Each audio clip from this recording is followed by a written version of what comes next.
ఈ అనుభవ జ్ఞానము పొందిన తర్వాత బుద్ధిపూర్వకముగా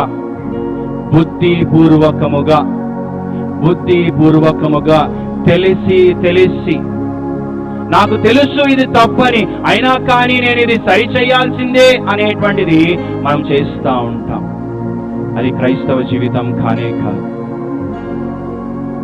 మనకు క్రైస్తవ జీవితంలో నీ అనుభవ జ్ఞానము తెలిసి, సత్యము తెలిసి, అనుభవ జ్ఞానము తెలిసిన తర్వాత, చదువుదాం ఇక్కడ, అనుభవ జ్ఞానం పొందిన తర్వాత బుద్ధిపూర్వకముగా పాపము చేసిన ఎడల పాపములకు బలిక ఉండదు.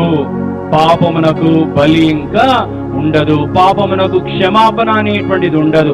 పాపమునకు పరిహారం అనేటువంటిది ఉండదు. పాపమునకు ప్రాయశ్చిత్తం అనేటువంటిది ఉండదు అనేటువంటి జ్ఞాపకం చేసుకోవాలి. ఎప్పుడు బుద్ధిపూర్వకముగా పాపము చేసినప్పుడు, విల్ఫుల్ గా సిన్ చేసినప్పుడు, విల్ఫుల్ గా తప్పు చేసినప్పుడు. క్రైస్తవ జీవితంలో నీ నా బలహీనతలు ఏమై ఉన్నావో దానికి సన్నిధానంలో ఒప్పుకోవాలి. ఆ యొక్క ఒప్పుకొని విడిచిపెట్టాలి. ఒప్పుకొని అదే పాపములో, అదే వ్యసనములో, అదే దోనెరలో, అదే వీక్నెసెస్ లో, అదే బలహీనతల్లో మనం కొనసాగుతా ఉంటే దేవుడు క్షమించేటువంటి స్థితిలో ఉండరు అనేటువంటి జ్ఞాపకం చేసుకోవాలి. బుద్ధిపూర్వకంగా పాపం చేస్తే ఇకను మనకు బలి ఉండదు అనేటువంటి జ్ఞాపకం చేసుకోవాలి.